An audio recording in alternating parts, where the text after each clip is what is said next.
S.M.I.L.E Youth Lounge, a space where young minds come together to learn, grow, and connect. We dive into topics that actually matter, from relationship to money, movies, mental health, leadership, business, and career goals. You name it, we talk about it. And the best part, we keep it real and interactive. And maybe you should expect giveaway, teasers, and a whole lot of vibes. So if you're ready to level up, connect with like-minded people, and get insights that actually matter, hit the subscribe button now. Hello, beautiful people. Welcome back to S.M.I.L.E Youth Lounge, your safe space for real conversation, honest reflection, and the wisdom we all need to live intentionally. My name is Balikis, and today I'm not doing it alone. I have two amazing people with me in the studio, Miss Toyin and Mr. Toby, which I like to call the TT.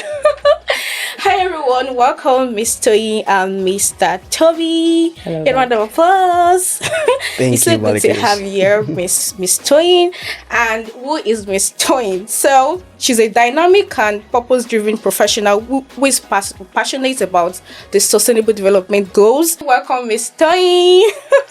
Mr. L, it's so good to have you here. Hello, so good to have you here. Balikis. Thank you Mr. for Toby, having me. so good to have you here too. Mr. Toby Thank is a you. professional Scrum Master and versatile project manager with over 15 years of cross-sector experience spanning education, agriculture, FMCG, technology, and the non-profit sector. Mr. Toby, show power. Thank you. It's so good to have you here. It's so good to have you It's here. great to be here too.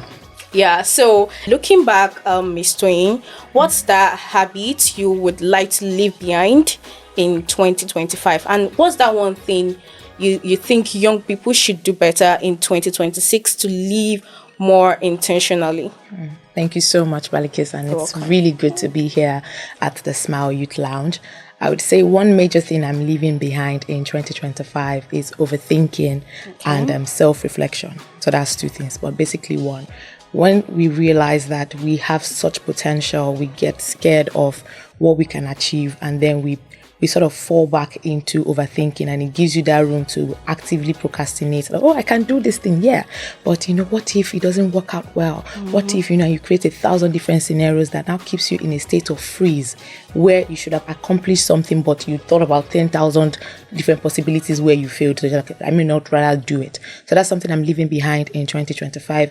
Again, self-rejection, saying no to yourself before even the opportunity says no to you. We do it a lot, and that's why we don't go for the opportunities even when they're right in front of us. Like, oh, okay, you can do this, and yeah, I'm not sure they will like me. I'm not sure they will like it.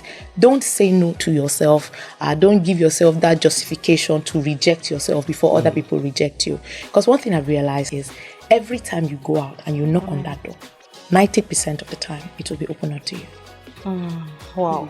Thank you so much for Amazing. that. Mr. Toby, if you were to describe 2025 in one word, what would it be and why? That's a good question. For me, it will be resilience. Right. I've had some wonderful experiences this year that depicts resilience, bouncing back from issues and becoming wiser. So 25 for me, I would just say resilience. Amazing. Wow. Resilience. Fun fact, 90% of people never achieve their New Year goals. But the ones who do share one thing in common.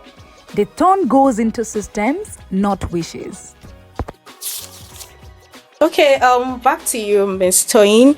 What's that one word that sums up the biggest difference between dreaming and planning? Execution.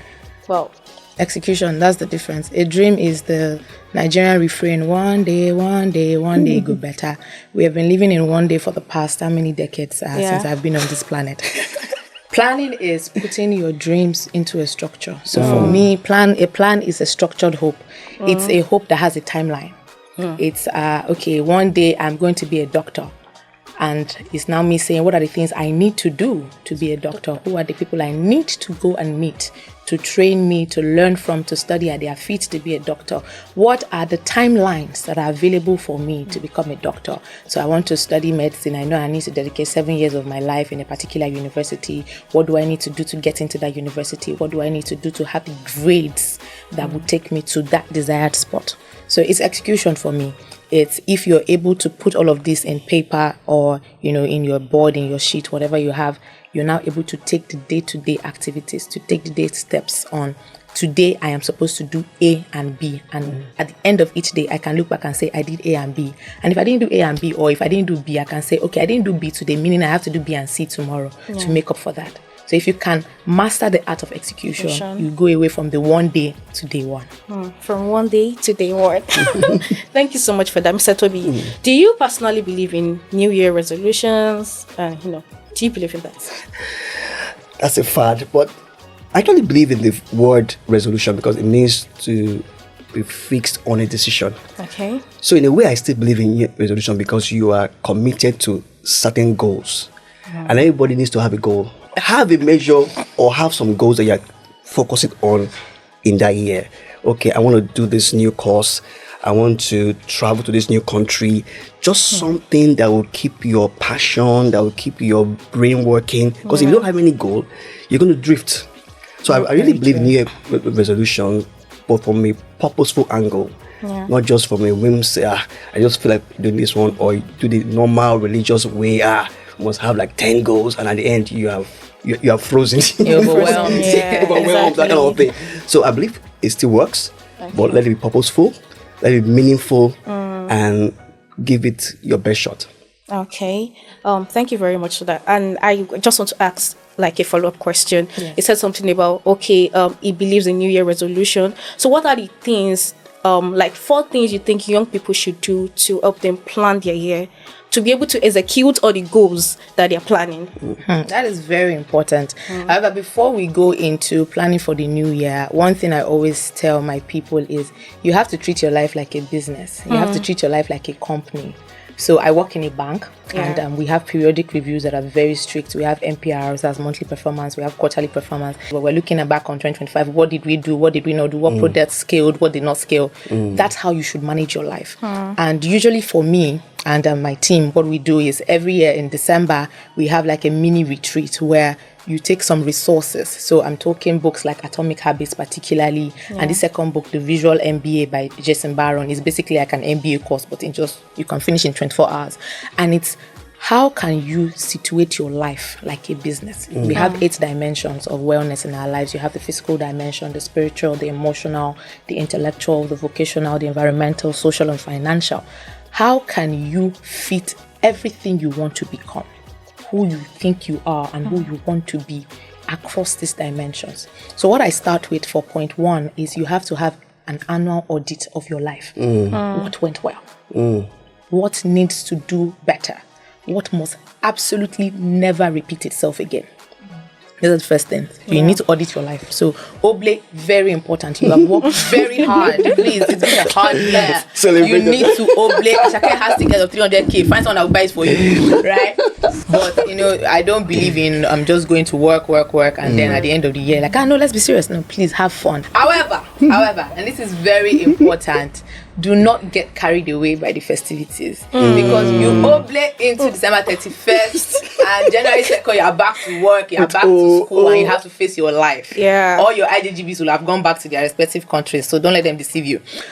You need to have an audit of your life. Take that audit very seriously. Step 2, draw up a vision board, a life alignment chart, a wheel of life plan, whatever it is you call it. Who do I want to be in 2026? What are the things I need to do to achieve that? I want to get a car. I want to travel to 10 countries. I want to have straight A's in all my courses. I want to take this and that certification. If you're in corporate, I want to get a promotion. If you're in business, I want to scale my business. I want to have this number of followers on Instagram if you're a content creator. Those are fantastic. That is step 2. You have to map everything out. As crazy as it might seem, put everything down on paper, on your vision board, on cardboard, on whatever it is you have. Write everything down. Then step 3, put them into what I call an action plan that has tasks, responsibilities, your critical dependencies, and your timelines. What am I going to do to achieve this? You want to travel to 10 countries, you don't have a passport. You know that's step 1. That's right. The country you want to visit, are you starting from Africa for a Nigerian? What countries require a visa? What countries do not require a visa? How much is it going to take? Do you need to have a savings plan? Do you need to enter a structure? If you are going to have a savings plan, what banks offer the best interest rate, or what fintechs, right? Those are the things you need to put in place. Then timelines. It's those timelines you're going to use to judge yourself, that every week, every month, I said I was going to do this. Did I do that? And then the step 4, create what I call a troubleshooting and a reward system. A reward system that I said I was going to do this in March. I did this in March. I deserve to take myself out. That's right. I deserve to get this for myself. You need to have something to look forward to. You need to give yourself that dopamine anticipation. At the same time, you need to have what I call a troubleshooting pack as well. Life is life. Things will happen that would throw you off your plans, but you need to have a safety net you can fall back on. That if this doesn't work out, what is my step B? How do I bounce back? Thank you very much. Amazing. Thank you very much for that. Mr. Toby, what are the 3 important values that will help you achieve your goals and why? Yeah, just in line with what Tony said, you have to be disciplined. Because what she said requires discipline. When you go to school, they say, what's your discipline? That is, you are conditioning yourself to this. And there's no shortcut. So discipline is the first value. You have to consider being disciplined. The second value that I will put out is be authentic. Be true to yourself. Don't just copy and paste people's goals or people's things. What do I have passion for? And what should I focus on in this new year? But there's a caveat to that. Don't just be true to yourself and you are below standard. Don't say, this is where I am. But be true to yourself with excellence. So that will be my third value. Don't give yourself room for shoddiness. Ensure that you give your best to it. And what I'm going to do this year, I'm going to put my best foot forward every time. So 3 values: discipline, authenticity, and you are excellent. You're excellent in your mindset. Thank you very much for that. And back to you, Ma. So what trend worries you about the future of young people? I feel like every generation we have this question. Our parents will ask this question about us, and now it's our turn to ask this question about the next generation. It's the same thing. Instant gratification. We want everything, and we want everything now. You want to go viral now. So you do crazy things. You tell bold-faced lies just so that people can, bold-faced lies. It's the same thing. If we can master delaying our need to be gratified, our need to get that result, you will drive your GLE, please. But you're in secondary school. Calm down. I like to say senator. Please. Those are going to post beside people's cars. It's just, and because of that, it makes us susceptible. So to a lot of let me just go the basic level now, to a lot of scams, right? So when I was in uni, it was MMM. Don't worry, just put your money. You don't like taking risks. I said, I don't like taking stupid risks. I don't believe in you put my money today, then tomorrow I'm going to get times 10 of it. How? Can you imagine? Right? But that thing will keep working. Right. They will let us rest for another 3 years. Another one is coming next year. Evolution. People like to get stuff now. If we are able, and this is not a matter of Gen Z, millennial, whatever generation you belong to, if you are able to master contentment and master understanding that success is not overnight, it takes time, it takes effort, you have succeeded. So I think we just need to be able to master that okay, can I give myself a break and delay gratification? Once I can do that, I think this generation would really go far. Thumbs up. People should calm down. Be calming down. Calm down. Mr. Toby, what's that mindset shift or one non-negotiable skill you think young people need to thrive in 2026? The interesting thing is that most of the young people I've seen, they're always waiting for opportunities. So the first mindset shift is, instead of waiting for opportunities, try and create opportunities. Very good. Try and create it, because at times you're waiting for people to give you that table. Build the table, sit on it, and get people to come and meet with you. So that first thing, start creating opportunities. Second, with regards to your question, the one skill that I think people need a lot in 2026 is adaptability. Because of the kind of world we're living in now, is a VUCA world, volatile, uncertain, complexities. If you're not adaptable, easily transforming and evolving, you'll be lost. So 2026, look out for the skill of being adaptable and have a mindset shift of creating opportunities. Go for it and don't wait for opportunities. Fantastic. Don't wait for opportunities. You better create them fast. That's so. Back to you. So, what career path or what industry do you think young people should focus on in 2026? I'm going to just flow from what Toby mentioned earlier. Yeah. Of not just going with the flow. A few years ago, it was if you're not learning coding, what are you doing with your life? If you don't know Python, JavaScript, what are you doing with your life? Then it became UI, UX. Now it is AI and automation. And they're like, don't worry, make money in 2026. And the person is telling you to make money in 2026, he wants to use you to make money. They're selling digital courses online for 100,000 naira. And like, brother in Christ, let's behave ourselves. On a more serious note, it's not about a particular field. It's about giving yourself to excellence, like he has said. Find that area you're passionate about that you can create a solution for. Develop yourself. Make it so impossible to be ignored in that area that when people think about who is the person I need in this space, is Toyin their first thinking of. That's right. If you can do that and you carve a niche for yourself in that area, I promise you, mixed with the qualities of excellence and adaptability, very important, like you mentioned. The sky is your starting point. Beautiful. Beautiful. Thank you very much. Thank you. Mr. Toby, what is that difference between being busy? No, we can be busy and not be productive, right? So what is the difference between being busy and being productive? Very interesting. Now, being busy is that you're doing things. Yeah. It's like you saying you're active. You're doing a lot of things. We're not doing the right thing. So we have people who just want to say, I can do this, I can do that one, so you can call me for anything. And that's the problem most young people have. If they call me here, I can do. And you just wear yourself out. So being productive is doing the right thing and doing it well. Because there's no second chance for a first impression. So if you can just do 3 things well, be known for those 3 things. So beyond just mere activities, be focused on where your creativity can be announced. And that will lead to productivity. Fantastic. Clock that. I clock it with you. Okay, man. So we've been talking about planning, execution, and everything. So what do you do? How do you stay grounded when your plans don't go as expected? Failure is feedback. And yes, I can say it now with a very straight face, but it has taken me years to get to that point where I say like, okay, it's a redirection. You apply to stuff, you don't get it. Unfortunately, we announce nothing, whatever, right? It's just you have 100 ways to do something. You've tried this way, it did not work out. Try another way. The mistake we make is to wallow. Is to say, oh my God, if only I got the opportunity, I would have been driving Benz by now. Nah, let's not do that to ourselves. The more time you sit in disappointment and in rejection, the harder it is for you to get out of it. Yeah. So, and that's why you see those people that, if not I had that injury, who is Victor Osimhen? I would have won World Cup. Nobody has time for that, right? So take failure as redirection. That this is feedback. This did not work out. Pivot to something else, or find a way to redefine it. Come again. There's a particular quote I love: "Reinvent yourself. Keep reinventing yourself." Okay, thank you very much for that.